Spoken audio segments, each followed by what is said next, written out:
What's up, everybody? It's your girl Erica, fresh off sun tanning location and vacation in Phoenix and Las Vegas, and working while I was there. I'm here with y'all tonight. Listen, you guys know what time it is. Y'all seen the foolishness online talking about trust. They saying it wrong. They're talking about money schemes. They're talking about credit and tax liens and everything. Listen, we got here to straighten it. Get the street straight with people who have 20 plus years in the business, people who can talk to you about life insurance, all that stuff. People out here trying to tell you about policies and stuff. They don't even know what they're talking about. So let's kick it off right. Listen, I'm your girl, Erica Williams, Classy Climb blog, author of Smartphone Millionaire book, How to Invest in People, Businesses, and Real Estate from the Palm of Your Hand. We've got DJ, the money coach out of Houston, Texas, author of ABCs of Wealth, also well accomplished. Going to be lots of things he's working on, but he has some great stuff to talk to y'all about today. Now, DJ, I know you don't be on these internet streets. And I took a break from this past week, but boy, they were cutting up, DJ. Introduce yourself to the audience. What's new? What's the word on these internet streets? Because I ain't on them. Y'all drop your city and states in the chat, and we're going to get you guys in here rolling. And I know some of y'all have seen some of the foolishness on people trying to drop gems and drop game. So I'm going to pull some of it up for DJ so he can get a good laugh out of the deal too. Let me see here. All right, let's see. We'll pull it up for you. All right, let's see. Just move the screen over if you do it right. Definitely drop your city and states in the chat. You guys hit the like button. All right, let me go ahead and get in here and share this. I don't know. Have you seen the girl out of Houston went to jail for the credit card fraud? I mean, for the credit repair scheme, $3 million. Old girl was filing police reports with the same numbers and identities. Just dumb. And they went and came and rounded her up. So, I'm pretty sure she's going to be snitching soon. She's going to say whose class she took and who told her to do that silly mess. So, all right, let's get DJ up to snuff on the laughs, y'all. First, we're going to hit, our favorite pocket watch with JT. He's hilarious. We're going to give him his coins now. Hold on. Let me make sure I pull it up right. He exposed them. You already know how he gonna do. He gonna get them. Okay. Yes. All right. Are y'all ready? Here's this first one, DJ. Tell me if you can hear it. Is it better to deduct most of your taxes or your expenses to minimize your tax liability, or do you want to show that money so that way when you go to a bank to borrow someone else's money, you can show that you can handle the loan? So here's a play. You ready? Here's a play. So if you're gonna write off everything, you're gonna have low income, and that might be hard when you go into loan money. So you get two choices. One, I recommend, the year that you're about to go apply for these loans and get these buildings and get these cars, that year we can recognize some high income, right? We can then go get the loans, and then once we get approved for the loans, we can go file an amended return, go recapture all those deductions, right? And then now you got the property, right? Now you got the cars or whatever, and then you file an amended return. It'll take you 6 to 8 weeks, but now you'll get all your money back. Wait. And we can legally do this. We can legally do this. What's better, if you will? Is it better to deduct most of your, Did you hear that, DJ? Did you get to hear that silliness? Yeah. I just heard what that clown said. Let me first tell you this. Go ahead. Let me first tell you this. Mm-hmm. The law is you can do an amended tax return and go back as far as 3 years. Mm-hmm. You mess around and do what he did, file a tax return and immediately amend it like that, and you have gone out and got a loan, you got red flags popping off all over the place. Mm-hmm. And if he's talking about a significant type of loan that he's trying to acquire for real estate or a big transaction, you know what the IRS does, Erica? They let you roll through, do that multiple times, and then when you are so far ahead, they come in and they take everything and take your butt right to the pokey. So what he's talking about, he's under the radar doing this fraudulent business practice. Mm-hmm. And then once the IRS discovers it, they see if this person just accidentally did it. Mm-hmm. And so they really don't do nothing, right? Then they see if you file again, that pattern. You know what I'm saying? Looking Then for a they say, habit. okay, let's now let this person catch themselves in a bigger noose and start tightening it up. So he may have gotten away with that a couple of different times and yada yada, but what he's talking about is unethical, number one. Number two, it is very borderline fraudulent. And number three, you're not going to have any CPA worth his or her salt that will put their name on them documents. Yeah. I'm going to say that again. So if you're taking advice, number one, I don't take any advice from anybody who's not a licensed professional that's doing real B2B business transactions like this person right here is recommended. I mean, they need to stop doing this. I mean, it's funny, but the reality is not, because you're going to start seeing a whole string of, what copycatters. Yeah. Because this person is on a platform that is quote unquote validated. But this platform, I hate to tell y'all, they've had multiple fraudulent people talk about getting money the slick way. So it's funny, but it's not funny. Because there's a lot of young, impressionable minds that are in desperate situations. Instead of doing what's right, they're going to follow this idiot because he's got this blinging personality and not realizing that you're going to not only ruin yourself, but you're going to ruin your family. Yeah. So everything he's talking about, y'all listen to me right now. Number one, it's called best business practices. That's a violation. It's unethical. If any piece of it that he did had any sliver of legality, I'm staying away from it. And then the third thing, any CPA or tax attorney worth his or her salt is not putting their name on that document. Right. So if you go out here, the law says you can amend your taxes. You can go back as far as 3 years, but any CPA worth his or her salt, they're not amending your taxes unless they know certifiably that they can actually give money back, recoup taxes for you that you just didn't file properly. What he's telling you to do is do fraudulent business transactions, which actually is on the stream of being wire fraud, money laundering fraud, is what he's basically telling you guys about. So if that went viral and people start getting hot about going to do it, then you ought to stop in your damn tracks right there. And here's another thing. If you shortcut the shortcut, you're going to pay deeply. I'm going to say this. Wealth is created slowly, not quickly. And we need to stop following these people. Yeah. I got another one for you. Because, I mean, you guys, DJ, he be on it. Right. And I keep telling y'all, I can point out these things because, again, I literally do business. You can literally look me up. You can literally look up when I got my PPP loans. You can look up all that stuff. Did everything by the books. I'm not worried about what anybody has to say. You can go look it up. Here's the other one. I hate to do this one. I really do. I really hate to do it, but I've got to do it, unfortunately. Are you ready?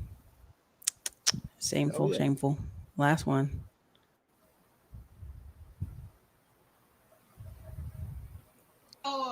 I have a charge off, and it will not leave for the life of me. And I was wondering if you had any tips on getting it removed. See where it says dispute on the bottom? Yep. Put this count is involved in litigation. Why are you just sitting there? This is what I don't get. Why? Look how me and Orlando react. This is how you react when you hear fraud.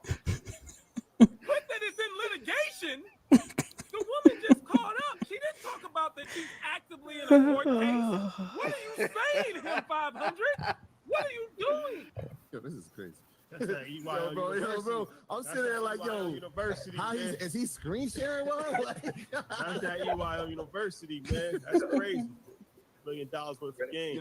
Yo, AKA him, not them. I have a question. Okay, so I had to pause that. Did you hear that? Was everybody able to hear that? Was everybody able to hear that? I heard JT Okay, yeah, he was I really louder. didn't hear, I didn't really, it wasn't loud enough for me to hear Long the story girl. short, he told her to do a dispute, say it's in litigation. Y'all, this is, I want y'all to understand, and I'm gonna show credit Irene in a second. The reason I asked DJ the money coach is because he's somebody who does this, like does real actual preparation work. We talk about insurance, we talk about ways to save money, and we're gonna get to that in the show today. But I just want to hit this part first because I want y'all to understand people out here telling y'all to do stuff, and you're like, is it that serious that y'all out here? Y'all getting people locked up, y'all. The CFPB, if you took my little $27 credit spring training course, I want to be clear. There's over 50 secondary reporting agencies. I only listed 9 for you to block your information on. And there's already, I think, 27 people or 20 or 25 people who've sent us a testimonial like, dude, my points went up 90 points. Just blocking my information from these secondary places. I said, well, look, you did that yourself. I just informed you. That's all that $27 course does. Inform you of how things are getting reported on your credit. Y'all don't have to go out here and do fraudulent things. The CFPB is the Consumer Protection Bureau. This is made by the government. Y'all want to go on the government's website and lie? The government ain't got nothing but time to come back and lock everybody up. As you seeing, they coming for the feds. They came for Darius Cooks. They charged him $150,000. They came for all these people. Like, leave it alone. Don't do it. If it don't do it, y'all gonna be getting locked up, y'all. Okay, so this one is about, we talk about G-Wagons all the time, DJ. So I'm gonna put this on, make sure you can hear the volume right. Okay. Let me go over here.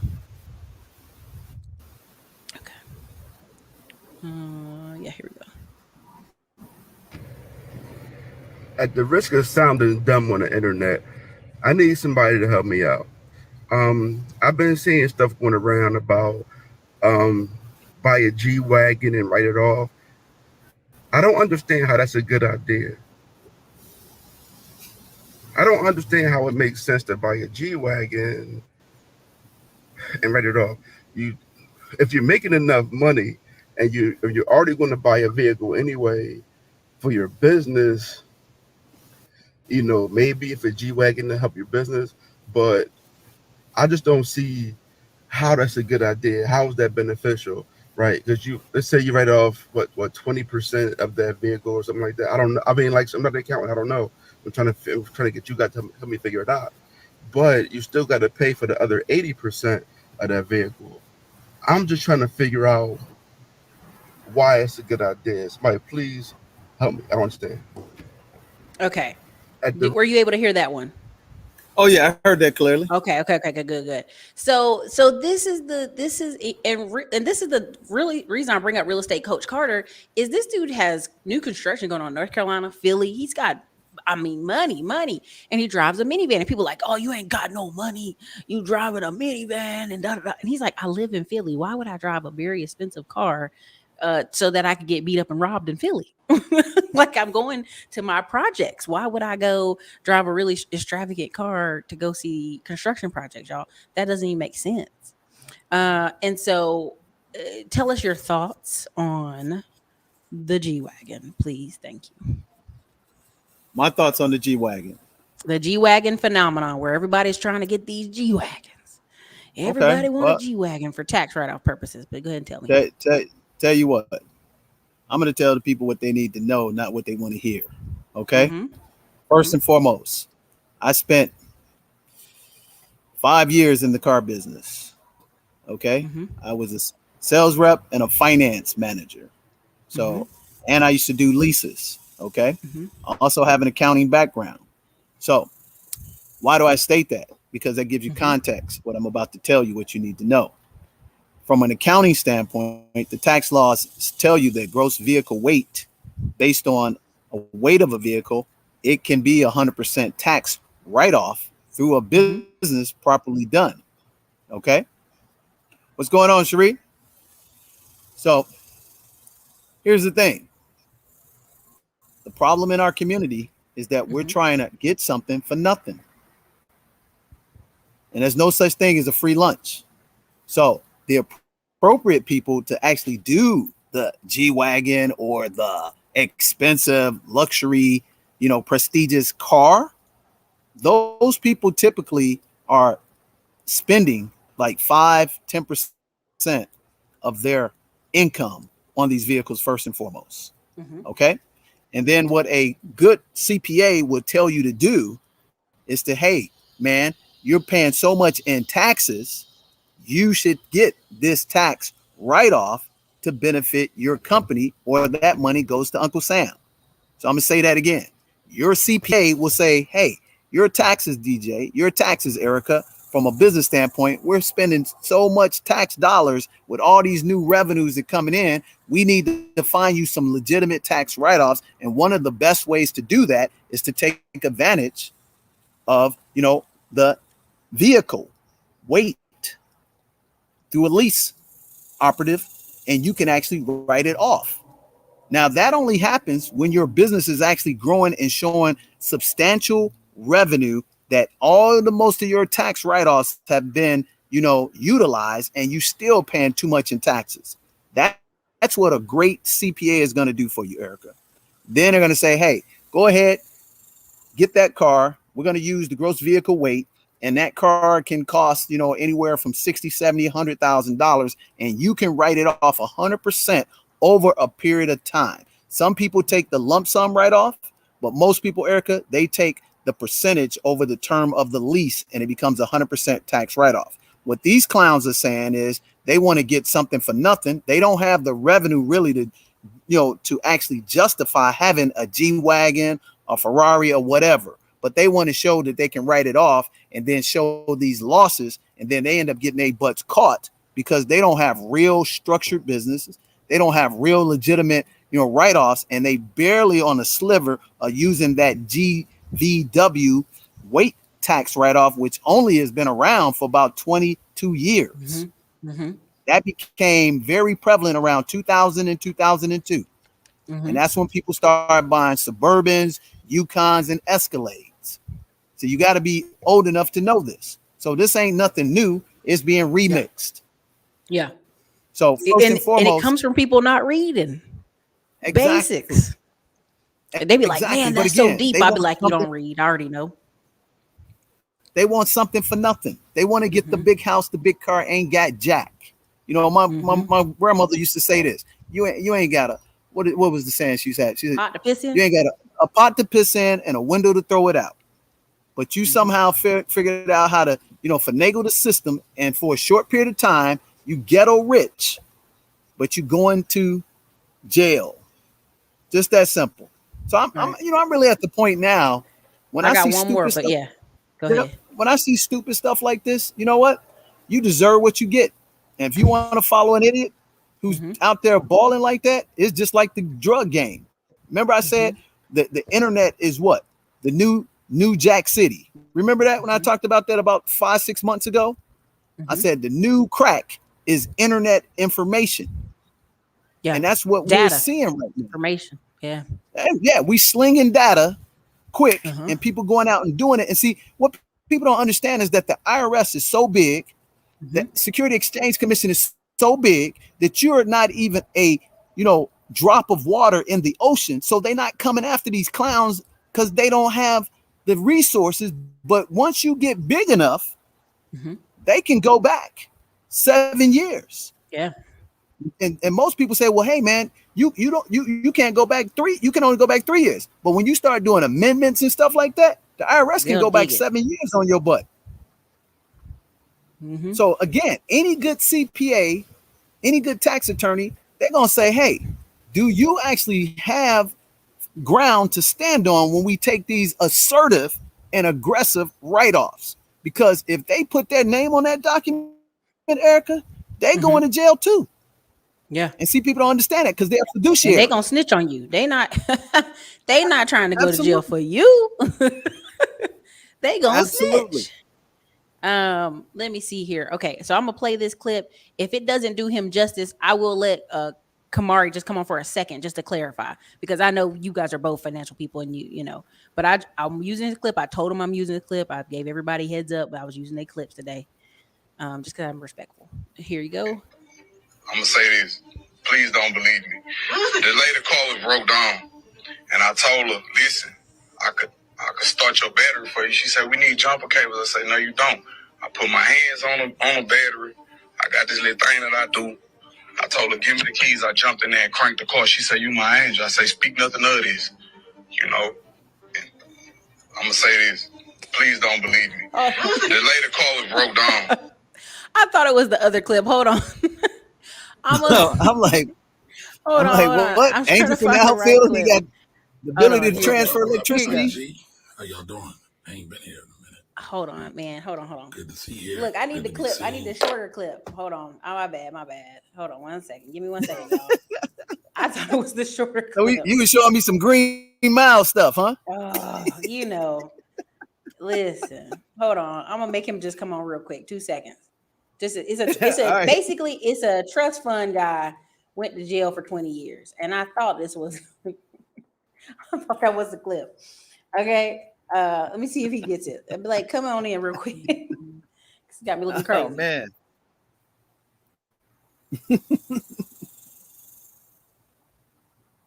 Okay. Let me see if he does it. I was trying to do it. So anyway, but it basically one dude on Facebook, he been rolling today. I think his name is what is his name, y'all? He's notoriously known for making fun of it. It is George Dandridge. I think you know him, right? So George Dandridge was basically saying like, why are y'all talking about trust? If y'all not making $400,000 a year, if y'all don't have like 70,000 in assets, why are y'all talking about trust? So real quick, let me bring him on here real quick. Kamari, why you got her showing the wrong clips, man? Come on now.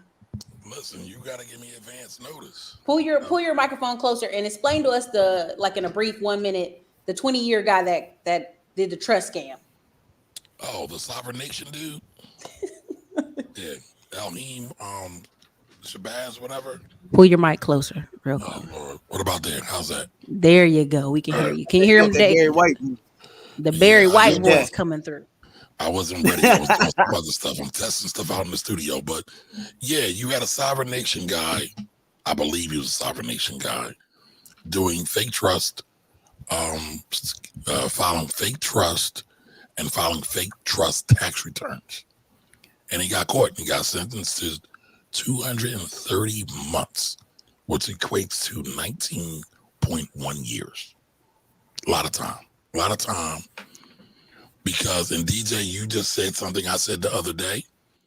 The social media guru is the new drug dealer. He's slinging rocks on the corner or on the post or whatever you want to have it. I would totally agree with that.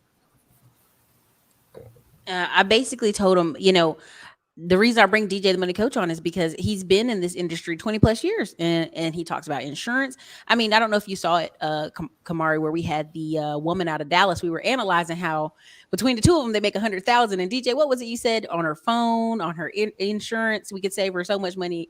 If you remember, I don't want to make you. Yeah. I mean, her budget was like, she was paying like 3 times more for her reoccurring expenses, car payments, insurance, cell phone bills were just through the roof unnecessarily, and it didn't make any sense at all. So that was the first, red flag when she was talking about it's hard to get by on 6 figures. That jumped off the thing. When it comes to these trusts, here's what people need to know. First, again, let me give you context. I used to be a certified estate advisor. I used to be a chartered senior financial planner from 2002 to 2010. And I used to sit down with people and actually help them form, basic trusts, which would be a living trust. Then for the stuff that's very complicated for people at that time had assets of $5 to $10 million, we would do like family limited partnership trusts. We would do diamond trusts. And these are very sophisticated trusts that enable you to pass generational tax-free inheritance to your heirs. And what that basically means, give you an example. Let's say you bought a property for $1,000 in 2010. And today in 2022, that property is worth $1 million. There's a thing called cost basis, or in the stock market, it's called par. That means what you paid for it, the initial transaction, that $1,000. So the cost basis, if I were to transfer it to my children while I'm alive, you get a step up, which means they don't now have to pay the gap between 1,000 to $1 million, that $900,000 profit, that step up basis eliminates that if it's transferred while you are still alive. That's a typical scenario to actually pass inheritance tax on for generation to generation. Or if you have what's called joint rights of receiver, and with married couples, the last person to die in an estate is when estate taxes are due. So these are typically the basic types of trust that you would come in contact with. And it is right that back in the day, in the early 80s, 90s, and early 2000s, very rare that you see somebody needed trust like that. But now the state laws are different. And a lot of people need to know there's a difference between federal taxes and state death taxes. Okay. You can have a trust, but if it's not set up properly, you'll still pay death taxes. And I had to challenge people because they don't read the laws, and that's on a state by state cases. So in today's environment, if you have $250,000 house, you have a 401k that's got $200,000-$300,000 in it, you should have the basics of a will, a power of attorney, and a living trust. And that will immediately eliminate probate. The living trust enables you to have the ability not to have your assets put into probate, which is called intestate. That means without a will. And what happens is now anybody like Erica and you, Kamari, they can come and say, hey, you know what? I'm a beneficiary of DJ's estate. I'm like, DJ's my uncle. Right. Send me some Exactly. cash.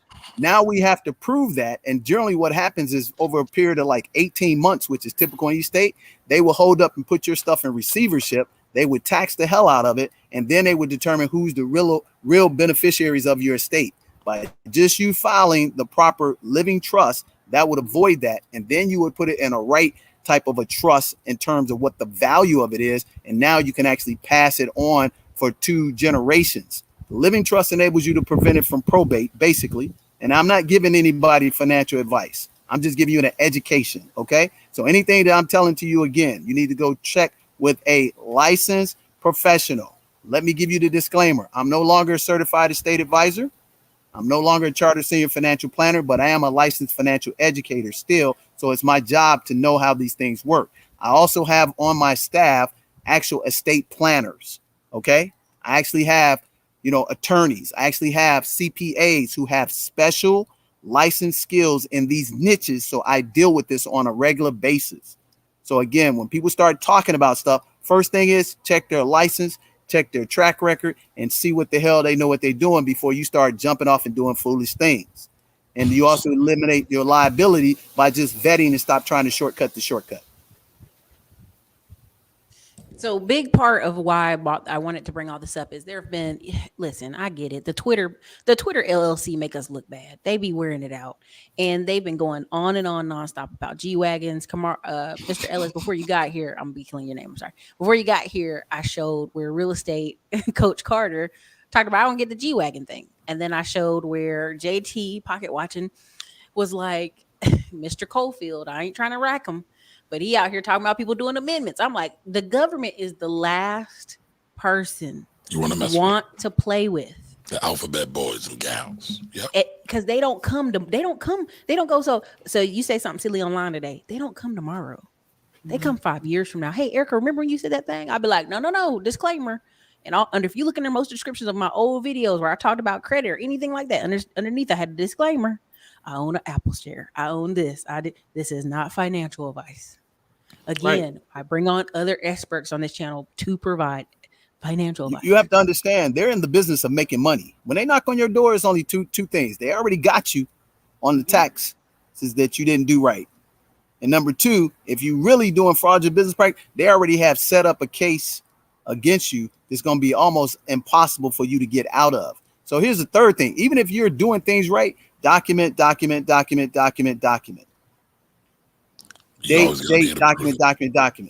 I've been audited. This is the reason why I can tell you this stuff, because certain things that the IRS don't know about different businesses when they have the challenge when the internet first came out and they couldn't tax things on the internet. So they have to catch up to the technology. Once they catch up to the technology, the first thing they're trying to do is set precedent.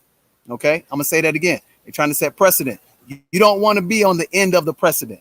That's not good, because the precedent, they're going to have a case study with your name on it that they can show how you shouldn't be doing this. Or if you are lucky to beat the IRS or the government, then you have the precedent that actually shows the reason why you can do these assertive tax structures that actually benefit you. And a lot of times, if you have people that are great at doing that, one, they ain't cheap. Let's just be it for real. Two, they're dealing with very complicated tax scenarios that 9 out of 10 times, we're not going to be involved in those types of tax situations because you're usually talking about 8-9 figures. You're not talking about Johnny who just made his first $100,000. Right. You know, that's been not filing a tax return for 10 years. Well, I'll say this because I do all that, right? You can get jammed up with $100,000. That whole amendment thing is straight up fraud and will get a lot of people jammed up. And it's really sad that this professional who has professional licensing. He has professional licensing, and I didn't want to act like he was some random off the street. But if he's got a license and coming on the internet trying to give you gems, I would not do that. I would be really interested to see what the CPA board in his state has to say about California. That. Well, unless he moved back. Illinois. I apologize. Well, listen, man, he giving Chicago people a bad name, man. Nah, he's not giving us a bad name. He's giving himself a bad name. So at the end of the day, absolutely. Okay. Born and raised. Born and raised. So I mean, here's the thing. Real quick clarification. I've gotten a couple emails this past week from several entities, and I will talk to you offline about this. DJ the Money Coach. I met him off the internet, y'all. I research people. He's legit. Like, I've looked him up. I've had all kind of business people be like, DJ the Money Coach, who is this man? Y'all, this is how I know y'all don't research. This now I know y'all don't look up LinkedIn. Y'all don't look up people's websites. Plenty of money, a peace of mind. When I did the thing out the pool, DJ, people were like, yeah, that's DJ's thing. I said, yeah, go look him up. Go research these people. I literally, and Mr. Ellis knows this, I go find people who are experts in what they do and bring them on my channel. That is what the Classy Climb does. I don't know everything. So that's why I bring on experts. You know what? Let me share with your audience. Because here's the deal. One, if I wasn't, legitimate, why would the Montgomery Regional Airport in Alabama have me and Melvin doing all their financial education employee benefit plans? That's number one. Number two, I haven't worked with one government entity. I've worked with two. I used to do the young attorney general's financial education plans for their attorneys from 2002 to 2006 for the state of Illinois. And then number three, I did the actual predatory lending courses for the state of Michigan, State Senator Tupac Hunter. And all you got to do is just look this stuff up, like Erica said. So, first things first, check your in. And then the third thing is, you think that Chase Bank is going to be my corporate sponsor if we're not the real deal? Do your research. I've been around the block many times. My experience far exceeds 98% of these clowns on the internet. Yeah. And my biggest thing was I bring these people on because we don't make it popular. We make it popular for flashy people to say anything. And Mr. Ellis, I know, I'm just going to say this, both of y'all, like, let me put my face on so nobody puts that video clip on with me saying something, y'all faces on it. The past couple weeks of silliness we've seen on the internet, you don't lose a lawsuit on a whim, right? Our legal system works through several processes, okay? And this isn't the first one. This is the second one, all right? So with that being said, you can play around the court system if y'all want. Y'all can play around with defamation and lawsuits and saying this silly stuff on the internet. It will track back to you eventually. Right. That's really the only part that I know we all can agree on. Eventually, this stuff will track back to you. We can't all agree on the other part, but absolutely, you have to be on top of this. You have to be on top of this. And I'll be very transparent here. The first year I made $450,000, I did not know what I was doing. I ended up paying a lot of taxes. I ended up getting a lesson in stupid. So I bring these people on because everybody may not make that. And that's fine. But I want you to be educated enough on your way going up that you aren't inhibited. You don't go buy a bunch of cars. You don't buy a G-Wagon. You don't buy a bunch of crap. So you can't move forward. Right? That you can't pivot if you're saddled with debt. And that's my little 2 cents. I wanted to make sure my face was on when I said it. So I didn't get y'all tore up. That's a huge bar. It's so funny.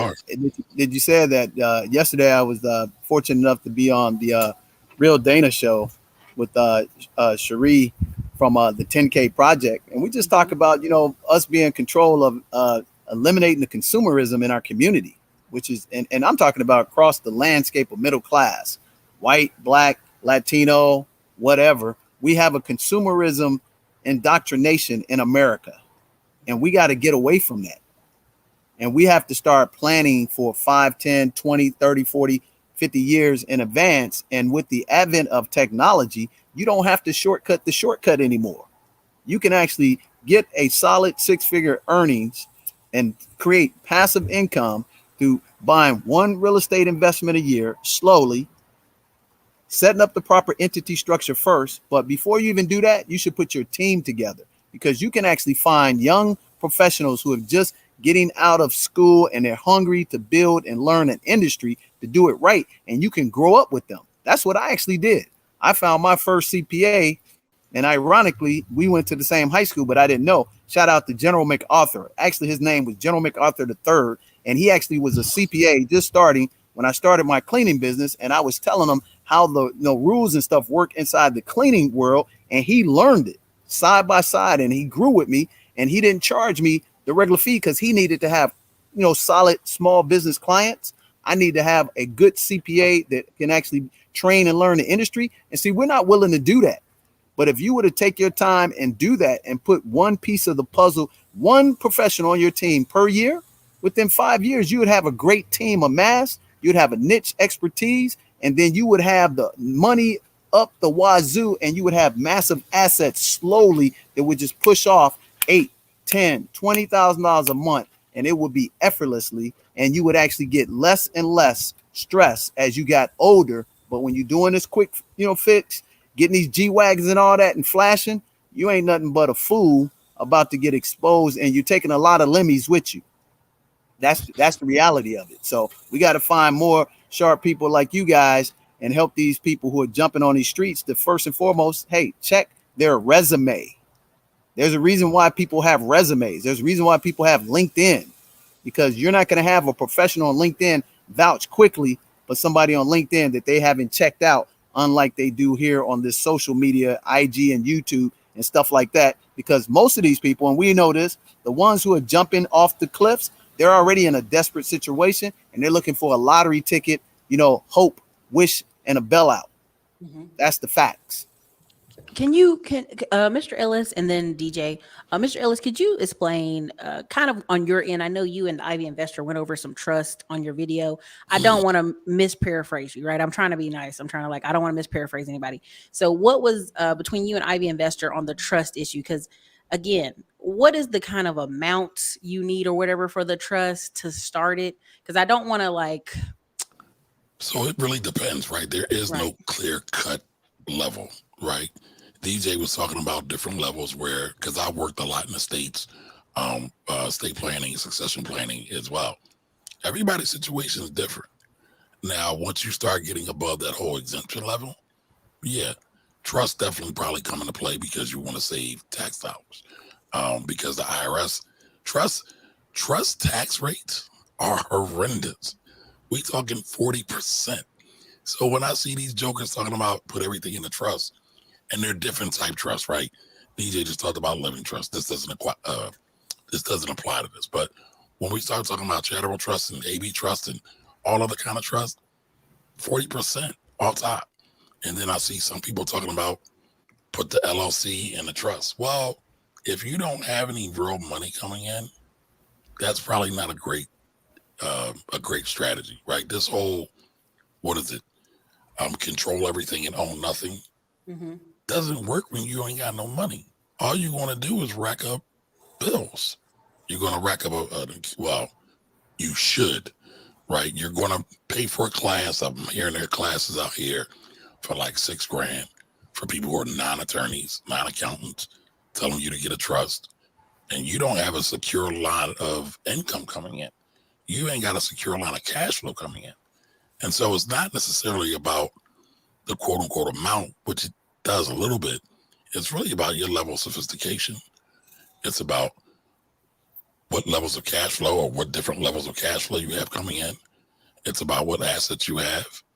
And we can I said the other day, right? A lot of people who talk this trust nonsense are just ducking child support court. And they don't. I mean, those are some of the conversations that I have, real conversations where people say, "I want to put everything in the trust because I'm tired of paying child support." And I'm like, "No, that ain't it. That's not what we're trying to do." So it's rough. But as it relates to that trust conversation, Courtney or the Ivy investor had talking about Chadwick Boseman, they reported the California bond off the top of my head, the California bond requirement as an asset when that was just the face amount and it wasn't the actual premium that the estate paid. So that was the issue that was at play right there. Okay, got you. Makes sense. Okay, so DJ, so you heard all that. Hit me back. Talk to me. I want to say as least as possible. I want you guys to like be able to tell people this because people act like, well, I need information. This is the information right here. DJ on the trust issue. Go ahead. Yeah, everything that Kamari said is absolutely correct. So the first thing is if you want to pay the least amount of taxes, again, set up the proper corporate entity. Because straight corporate tax is what, 21%, 26%. I think they've been trying to get it to go back up to 26%. 21. So yeah, 21 right, it's 21 straight across the board. But again, if you're not making, $250,000, what advantage is that to you when you really don't have taxable income worth anything for to be the write-offs? You really go more into the exemption, and credits from your personal taxes, which these people who don't work, who get all these big fat tax checks from, tax credits for children and stuff like that. That's really what it is. But at the end of the day, we shouldn't be having this conversation because 98% of those people are not even qualified to be even talking about this stuff.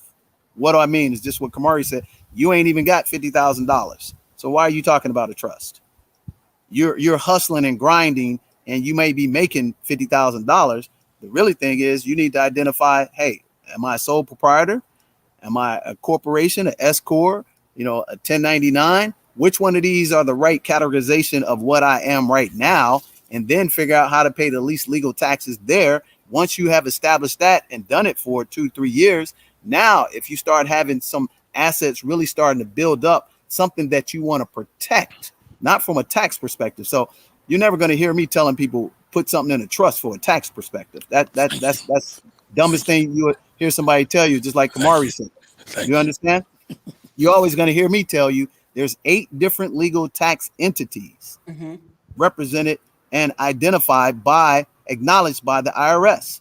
Those are corporate structures. Which one properly gives you the best protection and which one gives you the most tax write-offs? Until you have a number of assets that need to be protected from liability, that's when the trust becomes the proper vehicle, which is what Kamari is talking about. So if I all of a sudden start having $2-3 million worth of assets and I am a public figure, I want to make them disappear. And when I make them disappear, I don't mind paying that 25-40% tax on the trust, because at that point my liability exposure is more important to me than me paying 40% on a tax ramification. You understand what I'm saying? And I'm pretty sure Kamari will agree with me on that, because here's what you can do. There's certain type of trust you can just have a number and you can disappear off the face of the earth, and it was basically nobody can come after you. So trusts are for you having protection, not lowering your taxes.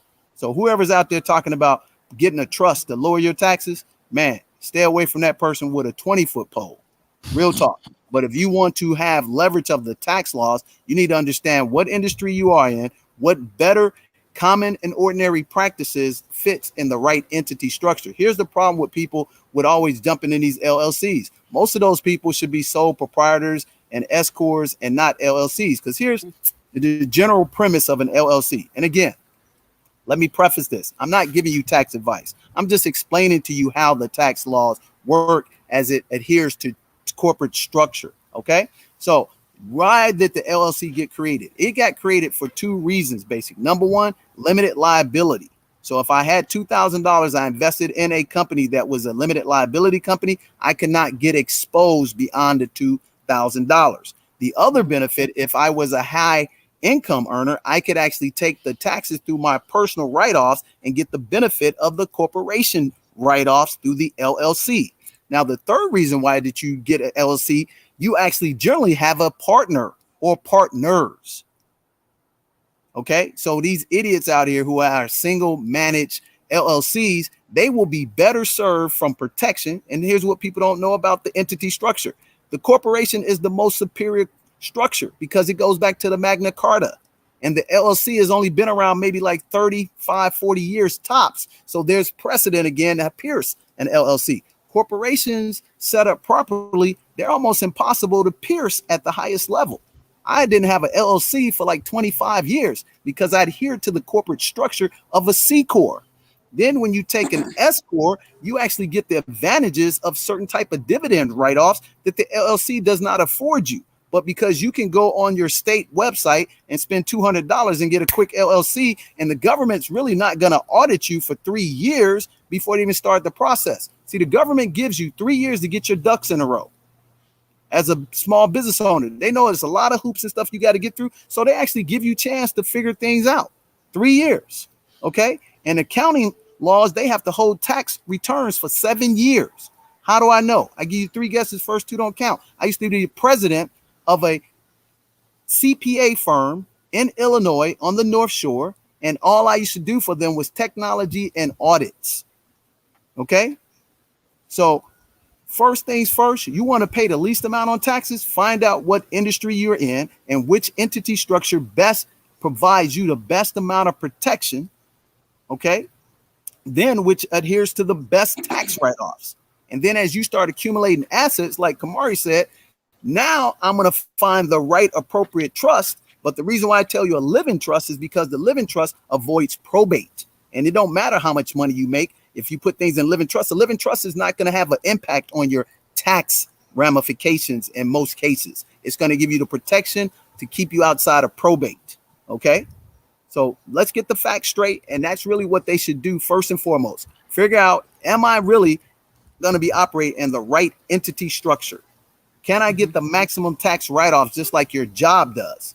And then how do I protect myself the best? Is it an LLC? Is it a C Corp? Is it a limited partnership? Is it a general partnership? They all have their time and place, just like I tell people with insurance policies. So that's my word on that, guys. For sure, for sure. Thank you. I just thought it was important because unfortunately in our community, I hear so many horrible probate stories. And then, the whole Wakanda, Mr. Wakanda himself, no disrespect, Chad Boseman had died. And they're thinking, well, he knew he had cancer. He knew he was dying. Why did this thing go into probate? And I saw Mr. Ellis and Ivy Investor kind of go over that. And I just think I want to be careful here, but I want to be like, y'all, insurance can cover many things, right? Just the right insurance can cover many things. There's so many people who have just horror stories on insurance and lack of insurance. A lot of times you still have to go through probate, but with a living trust, they get expressed. With a will, oftentimes they get expressed. When you don't have anything, meaning no will, you die intestate. So then your registered will has to go through and give you the plan, their state approved plan, and say, this is how we're going to distribute your assets. If you have any assets, this is how we're going to pay your debts. If you have any debts. And so it's a whole other level of sophistication that we need to push. And hey, that ain't sexy, right? Exactly. Unless we're just pushing, get this G-Wagon or do these stupid fraudulent amended returns, which actually could line some people up to go to jail. So I'm going to do a response to that because I got tagged in it. Normally I only like to talk about ideas and not people, but this time I'm going to make the exception. So there's case law out there for all of this to prove all of this. And why poke the bear when you don't need to? Right? These aren't the things you don't need to take risk on. Most people, 98, 99% of folks need to get skills, get a good job, or start a business that, they can make money with, right? Round zero. They need to then save money. They need to get life insurance / disability insurance, and all the other insurances that they need to cover their assets to make sure that they can stay whole, right? They need to get a team of advisors, as DJ said. They need to get an assessment of where they're at.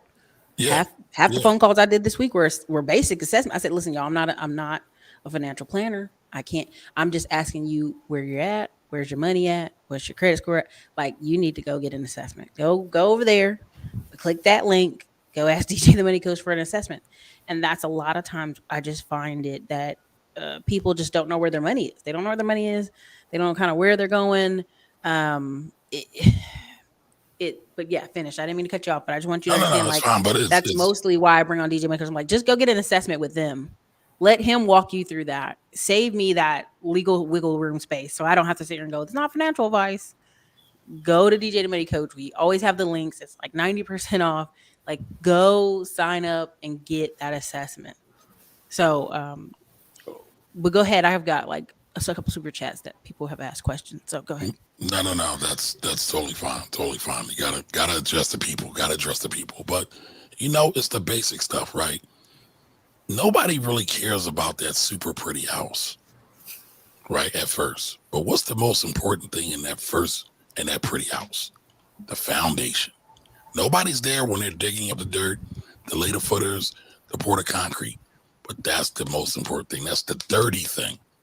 And if folks really get the idea through their head that you got to do the dirty work first before you can sit pretty, things will be a lot better.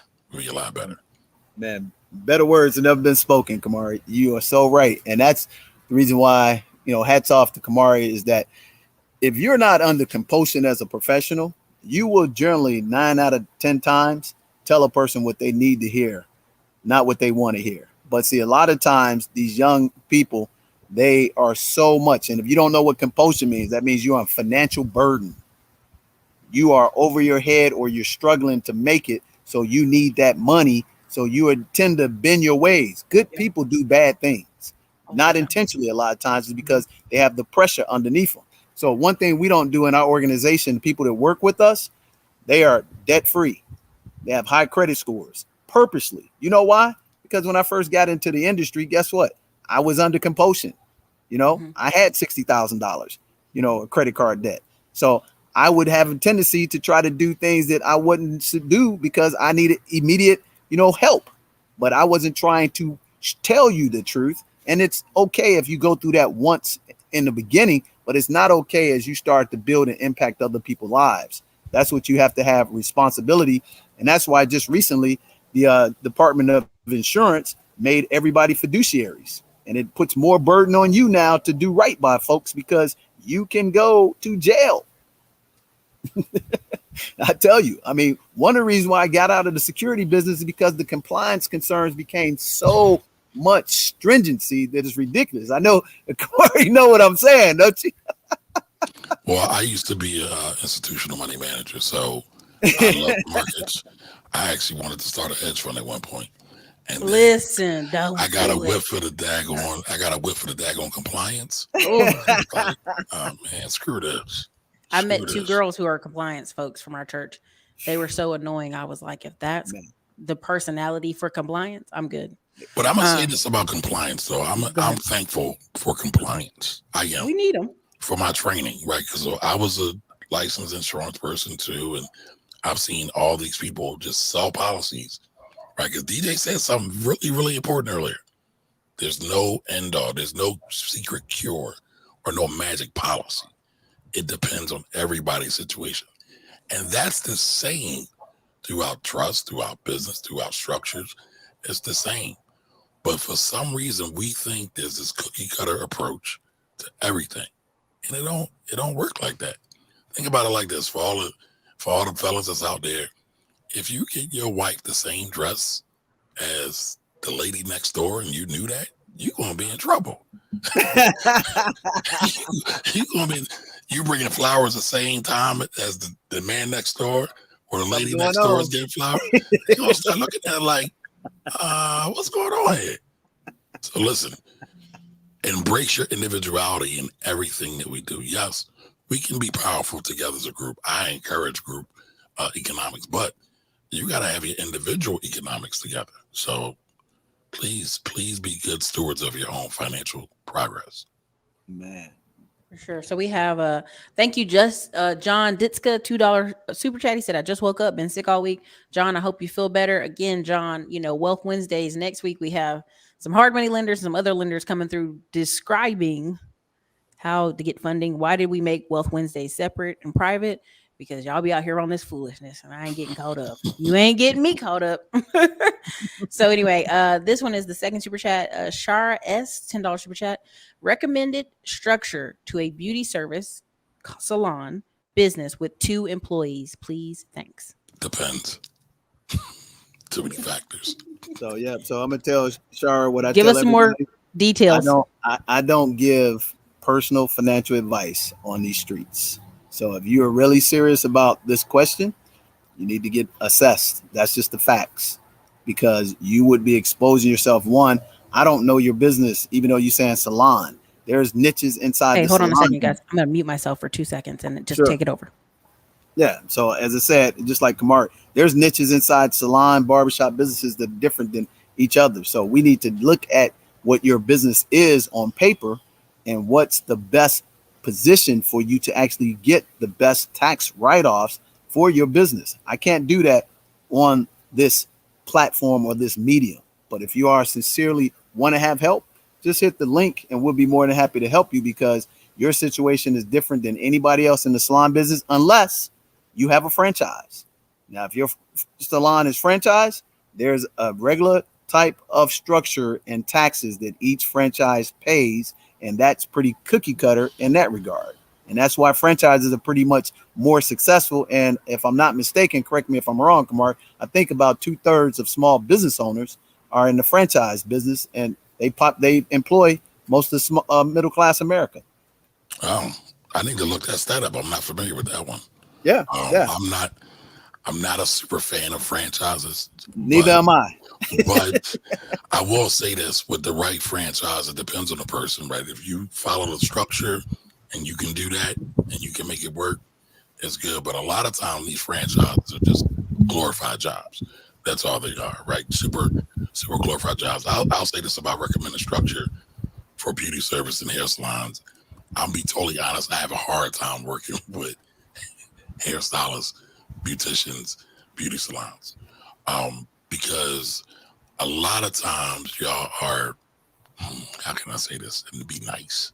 Just keep it real. It's a cash business a lot of times, and I know that's been changing a lot in that industry. It's a cash business, so anytime people get cash, they get the cash, and the cash just runs out their hands as fast as they get it, and they don't want to think about the bookkeeping. Bookkeeping is probably the number one asset, I'll call it asset or investment, that any business can invest in. Why? Because that's really going to dictate what your taxes are going to be. That's going to dictate what your overall strategy is going to be. That's going to let you know where your expenses are. And a lot of times with my barbers and my stylists, they don't have the discipline to do it. Now I've met some sisters who got it going on, but my experience hasn't been that. But I'll say this: if you're already up and running, please keep good booker. Please keep good records. Please keep good records. And there's nothing wrong with being a sole proprietor, right? But I'll tell everybody, make sure you got good insurance. That is not a recommendation. I'm not your personal accountant, financial advisor, or lawyer, right? This is for educational entertainment purposes only. But I'll say, like DJ said, get the assessment, but make sure you got good insurance. I don't know if you're open or not, but if you don't have insurance, make sure you got some insurance, because a client slip and fall, they're going to sue you. If you put a perm in somebody's hair and it gets set in too long, or something happens, something weird happened, they want to blame it on you. They want to try to sue you. I mean, one of the questions I'm sure DJs want to ask you in the assessment is, how many assets do you have? Do you own your home? Do you have other properties? Do you have other businesses? So it's so complex, and it's really rough for us to give you a real answer that's not harmful to you. Because, people that want to help you, we're kind of like doctors, right? We don't want to do any harm. We unconsciously take that oath of do no harm. And so we're not just going to willy-nilly give you advice and we don't know you. Exactly correct. And you gave her the best advice. Is bookkeeping is the number one asset for them because it's accountability. Then it creates a general ledger. Then you can get into your P&Ls, and then we can start giving you some real advice because you got those basics in place. And then we can show you the proper structure. And from an insurance standpoint, just to piggyback with what you said, Kamari, is that you need to have a partition between your business activity and also between your personal life, because that G&L that you got at the salon, if you do have it, if it has a limitation, it could spill over into a civil lawsuit into your personal assets. And in that regard, if you have an umbrella policy, this is what I will be able to tell you, that umbrella policy would protect you from that. So let's go back though, because you said a partition. Basically, don't mix your personal money with your business money. Right. I'm sorry using the complicated word. Thank you. Thank you for clearing that up for me. Yeah. No, because a lot of people do it. And listen, I get it. When you first get started, you might not have that much. You might be struggling. I get it. I think everybody gets it, right? But as you get more established, as you get more money coming in, as you get regular clientele, you got to put the structures in place. Exactly. And that's what it is at the end of the day. We call it, Kamari, the crawl, walk, run strategy. Start out with a little bit of, chips, before you get up to getting that burger, and again, you have 3 years to get this right. But as we stated before, put the protection, pieces in place and do the documentation through bookkeeping. And you're 90% ahead of everybody else that's starting out as a sole proprietor, a 1099, a S corp, or LLC, because 9 out of 10 times those people don't even do that because they're too busy trying to get money instead of having a defensive strategy in place to think about what happens when I have this money and all of a sudden I create a liability, because we live in a litigious society and somebody's always trying to get a free lunch. I mean, you can Somebody's always trying to sue y'all. Always. 20 years when the person who spilled the hot coffee at McDonald's, and that became a precedent for other attorneys to start getting easy ways to chase fast food organizations. I mean, it's crazy. You know what I'm saying? Can y'all please read some of the Cash Apps? Give me 2 more seconds and I'm coming right back. Well, I hate to read that one because it's about it's okay. Mr. Ellis, can you use your Barry White voice? But I can't see all the comments. So, but I want to do this. I'm gonna get to the comment. DJ, I want to push back on you just a little bit though. Sure. About the 3-year rule, right? That is a rule, a loosey-goosey type rule. But if you do some craziness and you draw a real red flag, the IRS will audit you. And it can be very painful. I've seen that happen a lot. So a lot of times people are like, I can take a loss for 3 years. I mean, listen, you can take a loss longer than 3 years. Amazon had losses for a long time, right? As long as it's a real business. Because some of y'all got hobbies. Let's keep it real. Make sure it's a real business. And then make sure y'all documenting. Run like a real business. Have books. Be in business for profit. So when somebody asks you, what are you trying to do here? How are you trying to make money? Be able to explain it. And I think that's one of the best ways to go. Yeah. So remember this. Yeah. It's 3 years, but when you do tax returns from a business standpoint, it's 7 years. Okay. 7 years in the medical industry and the pharmaceutical industry is 7 years, but a regular tax return is 3 years if you haven't done anything egregious. And that's the key point. Right. That's egregious. Exactly. And so let's say, just like you said, you have to prove that you're doing business in profit. So the IRS could actually stand the precedent and say, even though it's 3 years, but you really didn't start running this business 2 years after the fact, and we make the date when the 3 years start. They can use that because they have the power of the law. But in most cases, common and ordinary, it is 3 years is common. But if you do something egregious or very fraudulent behavior, then you basically reset your clock. So I will agree with you in that regard. And one last thing, there is no statute of limitation on fraudulent tax returns. So y'all listen to these folks if you want. They're gonna get y'all into a world of problems. But let's read this. I believe it's Sienna Herbert with the $9.99 super chat. Thank you. I'll try to get Erica to give me 99 cents of that. Let's see what happens. But DJ is the real deal. My first consultation with him, I learned so much. All right. Also, great program. Thank you, Erica, for bringing them on. Can't wait to see everyone at the winery. All right. Thank you very much, Sienna. Y'all getting busy. DJ, see if you can get 99 cents of that too. I read this next one. So it's Okay. Child Branch, $5. Thanks for doing the $5 contribution, super chat, regular contribution. I don't know how to go, but that gold scrap I'm selling is hot now because inflation. How can I put the eBay sales in an LLC? I have a lean course. I'm the guy from the phone, Jonathan. Okay. That gold scrap I'm selling is hot now because inflation. How can I put that eBay sales in an LLC? I have a lean course. I'm the guy from the phone, Jonathan. Okay, I think this is Jonathan who had like $50,000 in gold scrap. Okay, yeah, because I was trying to get the context. I'm not serious. I don't know the ins and outs of eBay, so that right there, I'm gonna be stuck. I don't know the ins and outs of eBay. Did you start the account with eBay with the LLC? Can you change your account status from personal to LLC? I mean, at the end of the day, like if you sell the gold scraps, right, and eBay sends you a check, can you deposit that check into a business bank account, right? That's kind of where my mind is going because You I know would what the just answer is for Jonathan? You need to consult with a CPA, my friend. Or an enrolled agent. Yeah, enrolled agent. But here's the thing. I always like to go at the highest level, Kamari, because they have the most responsibility in terms of fiduciary status. An enrolled agent, again, how high is their accountability at the IRS status? So if I'm making that, so I am an EA. So that's what I said. So if I'm check this out.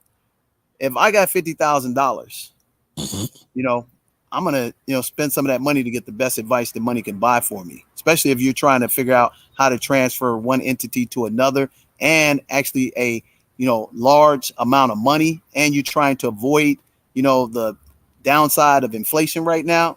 Get a consultation. It's good that you gave $5, but get a consultation. That's the first thing I'm gonna tell you. And you probably need to have legal as well as tax advice in that regard, because you're looking at two different industries, two different particular structures that you want to get what's the best thing to move forward. Okay. So that's very important in that regard. And I personally, I don't do eBay either, but that would be the first and foremost thing that I would do. And you would be on the right pathway. I mean, I play around with eBay a little bit. You can set up an LLC and put it on there. That's not a recommendation. Just answer the question. I'm sure you can go back and make changes, but if not, you could always shut down your eBay account and start a new one. But like Erica said, really learn the ins and outs. And like DJ said, it's also a legal issue as well. We have chime time. Thank you for the $10 super chat. Working on the side for a business insurance firm, and I find that many business owners don't understand workers' comp audits. Do you think this will be a niche for a tax professional? Y'all gonna have to answer that. Absolutely. Absolutely. Yeah, I think it is. And guess what? Time. Niches are what make you the wealthiest. That's so right. If you have identified that people don't understand workers' comp audits, and you are dealing in the right small business environment, and I mean from a revenue standpoint. So my definition of small business is really starting from 250 to 5 million. 250 to 5 million. And then some people definition is amount of employees, under 50, they'll call that a small business. So what is your definition from your demographic in small business? And are those people who don't understand workers' comp audits, do they have a business that can be sustainable to actually warrant the consulting fees that you could render to actually help them get that understanding? And if you do have them properly, then you could make a mint load of money. And there's a saying, go a mile wide, an inch wide and a mile deep. And if you go time and look at, again, this book I tell people about all the time, just read one chapter of Good to Great by Provost Jim Collins, who was a provost at Stanford University. And in Hedgehog concept, number one, what is your skill or passion? Number two, what is a niche that you can create in a saturated industry? And number three, how do you get people in front of you? Let me tell you what my Hedgehog concept is. Number one, I have a passion for financial education because I was in credit card debt, 60,000. Number two, I discovered that in middle class, check this out, Kamari, is that you and I are licensed professionals, just like Erica is a high-end professional herself. So we typically, when it comes to our assets, we want to have UBS and Goldman Sachs manage our assets. But here's the reality. If we don't have a minimum of $2 million liquid, you ain't even going to get sniffed on. And really, they ain't going to touch you if you don't have at least $5 to $10 million worth of liquidable assets. So right there, at my education level, I'm not going to go to Jackson Hewitt or H&R Block. Not saying anything bad about them, but guess what? For me, my education level, that's like Walmart. So what happened, Chime Time? That's opened up 35 million opportunities for me to provide financial education to middle-class America. Then I drill down deeper, Kamari, and I start working even more with Black professionals because they need it even more than anybody. And then the third part of that hedgehog concept, I figure out how to get my services in that niche in front of people. So all you got to do, Chime Time, is actually look at the small businesses. You can pull up the SIC codes, find which ones reach the demographic from 250 to 5 million, which niche you have, see how many actually have workers' comp, and understand if they will be a potential audit on the horizon. And you should just pick up the phone, have a little pitch script, and say, hey, let me give you a free complimentary, evaluation. If you are audit proof from a workers' comp standpoint, you'd be surprised how many would come to your service and you would start becoming an expert. I just gave you $10,000 worth of advice. I think it's actually more than that. Probably 30,000. Yeah. It's probably 30,000. Yeah. Here's the thing. I didn't understand workers' comp even in Texas, because Texas is like, right to work state, do what you want. And I had 15 employees, you guys, for 3 years, and it was like a massive headache as far as like legal and what do I have to pay for, what they have to pay for, what, just drug tests, all that stuff. I mean, it was exhausting mentally. And that's why I tell y'all guys, if I had to do it all over again, a social media manager, an operations manager, an accountant on staff, because by the time you pay all these fees to these accounting firms, you might as well have paid somebody on staff to come 3 days a week for $50K a year. If you look, let me chime and tell you another thing. You could actually be in a business with contractors, but if you're treating them like employees, the state precedent will actually automatically say that is an employee. And right now, the tax laws just changed for franchises that actually are causing problems inside the commercial cleaning business and the healthcare business, because a lot of companies, they have contractors, but they mandatory meetings, have to wear certain uniforms. That's employee customary and ordinary behavior. And that actually triggers the employee tax code and actually eliminates the contractor relationship. That precedent, ladies and gentlemen, happened in Illinois in 2005 when I was just 3 years into my financial service business. And we had a case study done on us at the license place that I actually got my license from. So you need to be aware of these things, and again, some more great advice. And that's a great question. And I think you could make yourself a mint of money. Here's what you should also do, Shime Time. You should actually give yourself 2 to 5 years to be the master in that area. And don't worry about the first 2 years, because the first year you should be leaning into the education and discovery of how people don't understand workers' comp. The second year, you'll start getting experience because people will start coming to you. And the third year, you'll be the resident expert. And you can write your ticket and charge people whatever you need, because real small businesses, they have to have that. Just like Erica said, why not have an in-staff accountant? Because when you go get the consultant fees, you're paying more than an in-staff accountant. Y'all, if nothing else, I was 4 people, but operations manager, social media manager, accountant on staff, and I forgot the fourth one just that fast. But literally, like, that's the people I would start back over with if I had to start all this whole thing. And I'm talking about social media and everything, because you literally, I think it was like an outreach person, but an accountant on staff. I literally have accounting firms that I'm literally 6 weeks later. Oh yeah, we still need this other paper. Are you kidding me? This is insane. So I literally tell people, like, next year, depending on how this construction stuff goes, I'll probably hire in-staff person just to have an office for 2 different people, operations and in-staff accountant. Just that serious. There's a couple more. I want to piggyback on something DJ said though too. People, please don't just, like you said, don't make everybody an IC or independent contractor. I've been through several audits with a few food establishments where they made everybody an independent contractor because they didn't want to pay the extra tax. Well, like DJ said, if they get found out, they will charge you up the wazoo, and it will be very painful.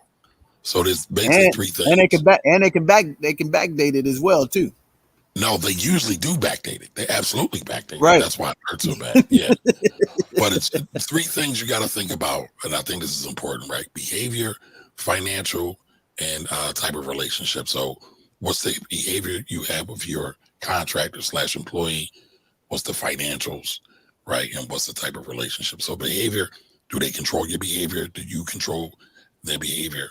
Do they get to pick when they work? Do you tell them when they work? How do you get paid? Is it a set amount of how they get paid? Is it hourly? Is it a contract? Like all those things matter.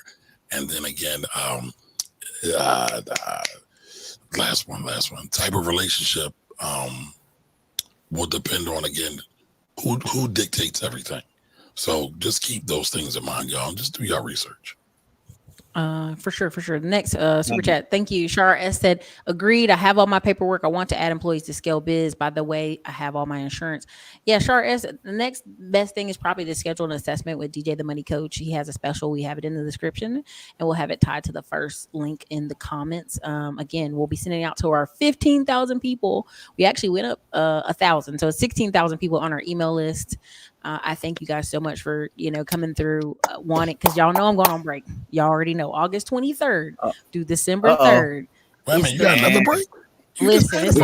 Listen. Before we get out of here, we got to tell them they got to come. They got to come to the boat trip, right? Come to the boat party. All the tickets sold out. No, we still have. We had one person have to get a refund because she just got married, and so her honeymoon has got rescheduled. So hey, I said no. Congratulations on marriage. So yeah, congrats on that, right? And so I think we have 1 or 2 tickets left for the boat party.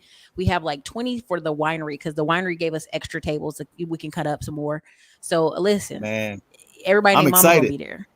Ellis ain't gonna be there because he tripping. But as far we got, I'm talking about, we got Michael Sneed out of Atlanta. We got DJ the Money Coach. We got Tim Jackson.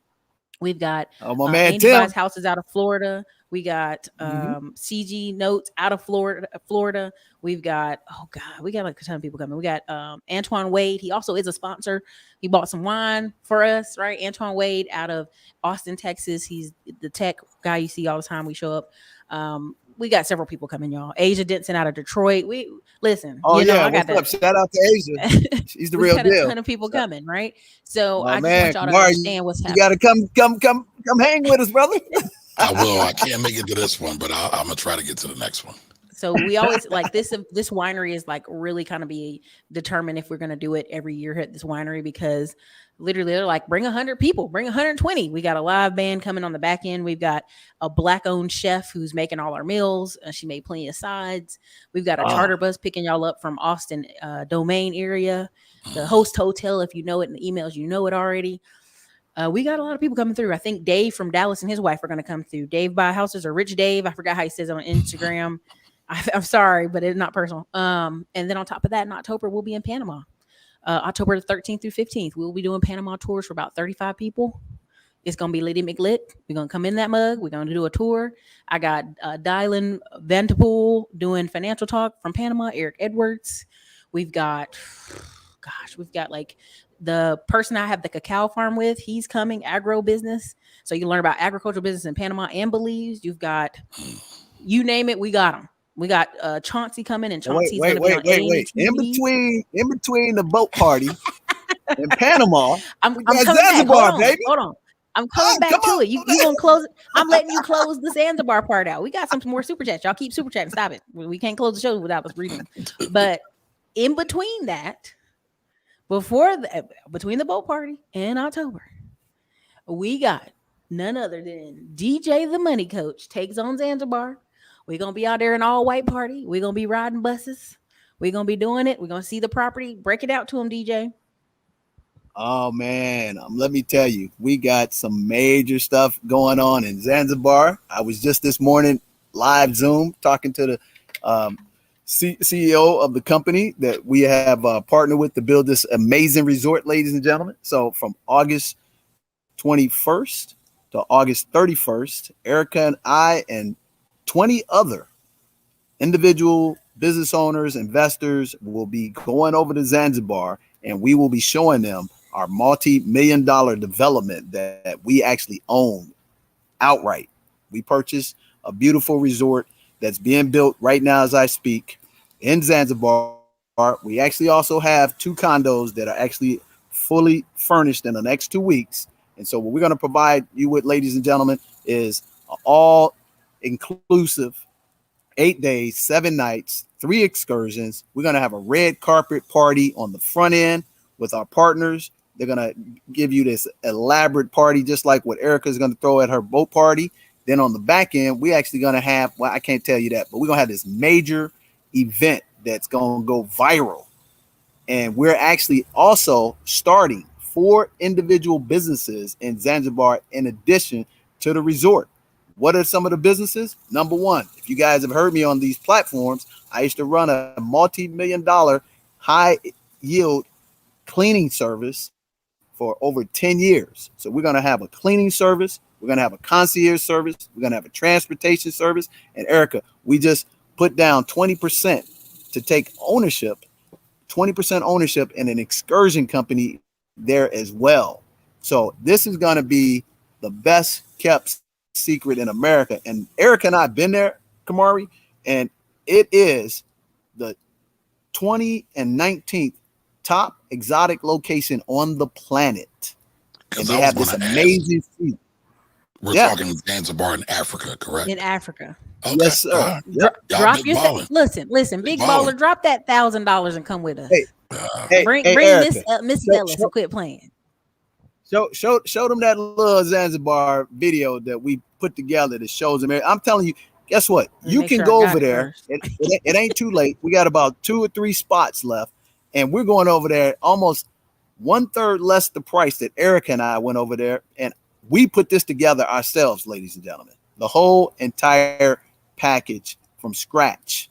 We actually book and broker the deal with the owner of 2 of the resorts that I stayed at the last time, and we're partnering with them, ladies and gentlemen. So I want y'all to remember 2 words. If you never hear me ever again on these platforms, equity and ownership.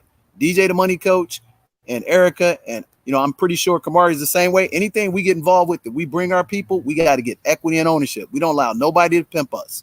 So when we're going over to Zanzibar, we're putting our roots into the ground like the bamboo tree, and we actually going to grow it slowly, and it's going to explode, and we're going to be the number 1 player in that market because we're doing things right. We got a lot of research done on it.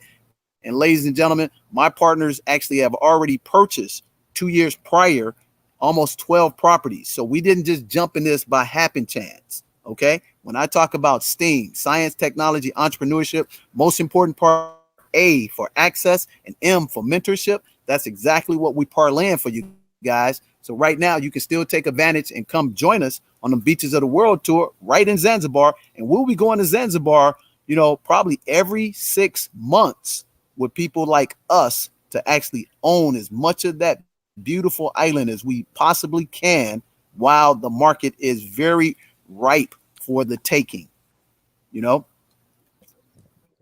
For sure. I've got a guy from Sierra Leone who's going to come on the channel. He used to be, I'm making fun of him, but I'm going to make fun of him. I already told him in advance.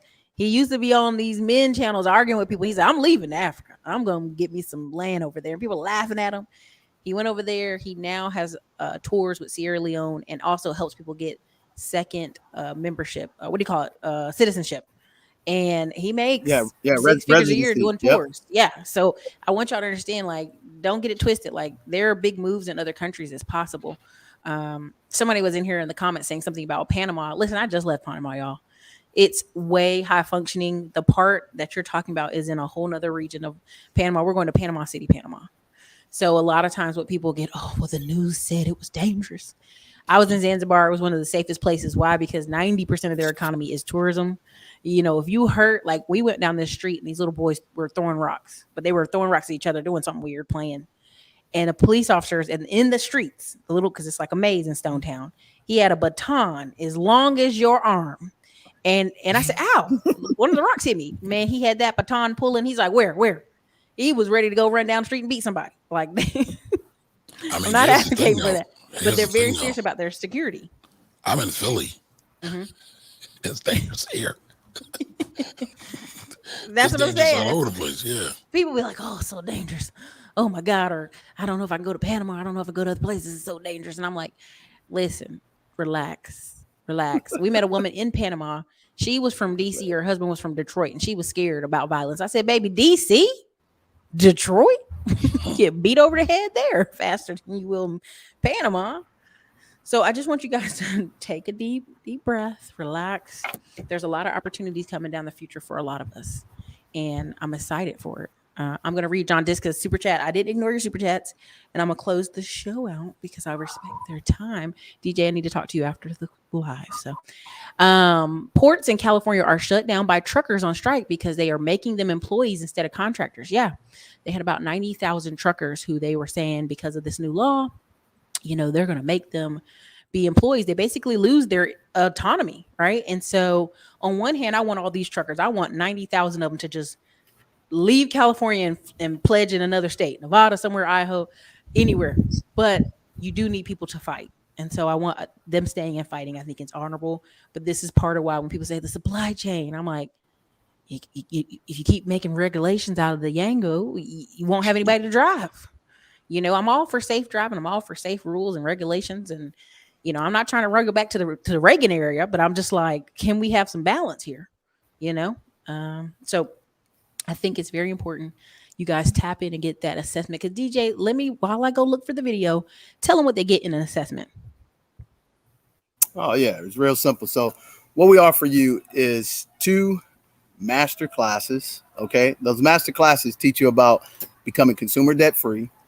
We teach you actually how to actually do what I call the pay yourself first program, establish the emergency fund, contribute to your tax deferred retirement account, be it a 401k, 403b, 401a. Then we actually show you how to actually set up the proper business structure based on what your business actually should be structured in the proper entity. Then for people who have credit problems, we actually show you actually how to boost your credit by techniques, not by any tricks. Okay. So that's one master class. The second master class assessment actually shows you how to take the small business and actually acquire real estate and leverage the tax laws with the help of our sponsor, Chase. And then you get 2 complimentary consultations. You get one with myself and you get one with one member of our staff. And again, that way we'll first, before you even get those assessments, you have to fill out a budget sheet and a survey, or we will not sit down with you because we can't make any assessment if we don't know some financial facts about you. So you get 2 master classes, which are 2 hours apiece. That's 4 hours. Then you get 2 complimentary consultations. And at that point, you will have yourself very well positioned to actually make the next move, and that you can actually engage in for the next 2 to 5 years once you put your proper team together. And that's something typically that we charge in corporate America, $2,000 for. But we actually give it to your people on our platform for 90% off. And all they have to do is hit the link that you have down below. And they'll find out, just like the Montgomery Regional Airport out of Alabama, they'll find out what the state attorney general's office has found out. They'll find out what the state of Michigan has found out. And they'll find out what, the Federal Reserve has found out, that we do high quality work with niche oriented professionals who are licensed in their industry of expertise. And most people on our staff and our partners have 10 to 15 years expertise, proven track records. That's what they get in that assessment, Erica. Awesome. I love it. I'm going to show you guys a video from Zanzibar, and I want to thank you for your time tonight. Mr. Ellis, we have to do another hit piece on Philly. No, I'm actually going to come through Philly. Like, they had a beautiful concert, and I was like, man, it's so great. If it wasn't for Philly, I had about 50 DMs like, you going to shut your mouth about Philly. You're going to be quiet about Philly. I was like, oh, my God. I never know what people it was are a pleasure stuff. sharing. It was a pleasure sharing the platform with you, Kamari, man. Look forward to getting in touch with you, my friend. Absolutely, sir. Pleasure's all mine. And DJ, pressure Mr. Ellis to write that book. But anyway, let's play this video. Oh, yeah. I got to get that Barry White voice first. I love it. Erica, real quick, I want to read. Can I read a comment? I think it's hilarious. Yes, because I'm trying to make the video work. Go ahead. I'm trying to find it now. It was hilarious, though. S400 said, DJ, you should dress up as Batman, and Kamari should do your voiceover. Hard trip. I love it. What's up, everybody? This is DJ the Money Coach coming at you. Hey, I'm here in beautiful Zanzibar. That's right. Beautiful Zanzibar. I'm on the white sand beaches.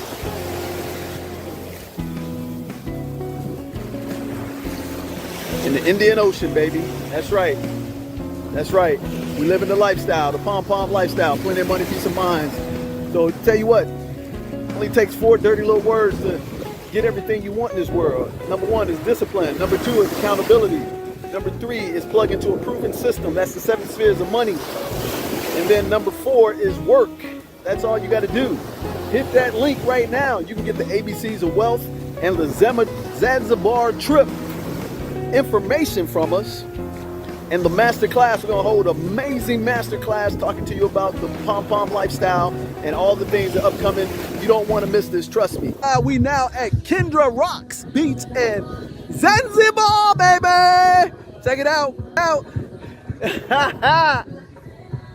Check it out, baby. Check it out. Look at that, look at that, look at that, look at that, look at that. Hey, you deserve to be here, baby.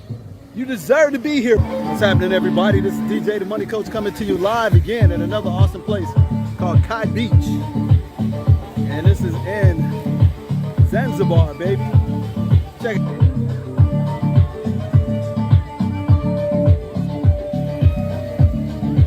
So out there, you can see those are hotels out there, right out on the ocean, baby. Check it out.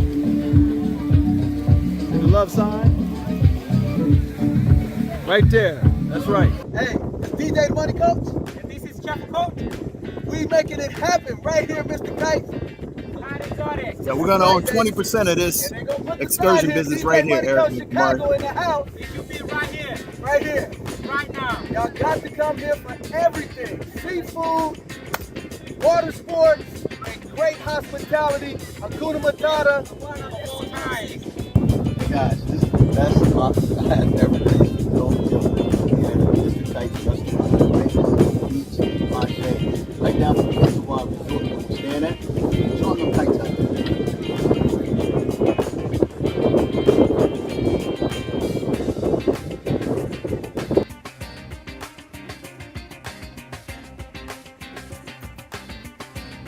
This is the resort we'll be What's staying happening, at. guys? We are over here at Humba Town of the CPS development that we are actually going to be buying a couple of units here.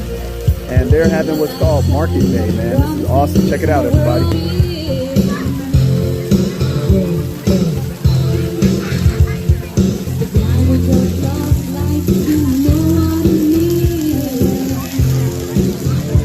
Right there, right ahead, far ahead. That is the Indian Ocean right there, guys. That's the Indian Ocean right there. It's going to be an amazing development, man. And you want to invest over here, trust me. It's going to be better than you ever can imagine. So you need to check it out. This is what it's going to look like. This is what we're talking about right here, Humba Town. So this is what we're investing in, guys, right here. And guess what? You can invest with us too.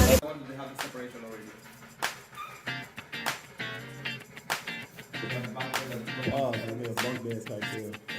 And from the other unit, you have the suites.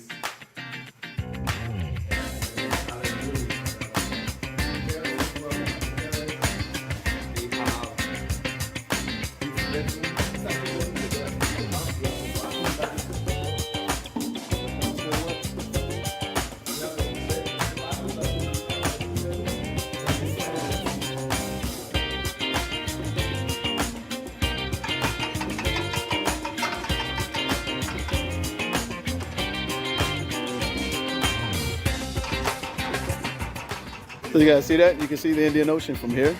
So that'll be a great aesthetic value.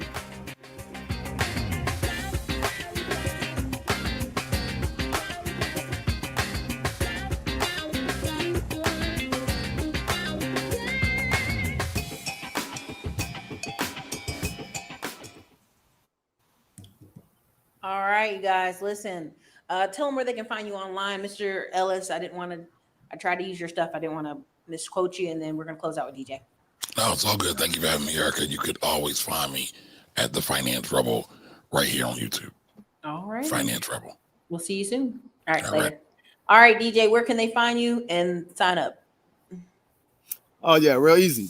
DJ the Money Coach on YouTube and at DJ the Money Coach on IG, but a lot of people use still the phone. They can even call us at our toll-free number at 866-395-3042, 866-395-3042, and they can hit the link right below, and they can actually go to www.djthemoneycoach.com, and we're open to help you if you want to do the 4 dirty little words. Number 1, discipline. Number 2, be accountable to a proven system.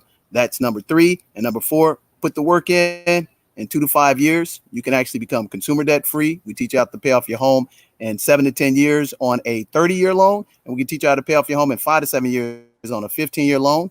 And we can actually show you how to create business, acquire real estate, and leverage the tax laws and live the pom-pom lifestyle. That's plenty of money and peace of mind. Come join us on the beaches of the World Club, and we'll see you in Zanzibar real soon.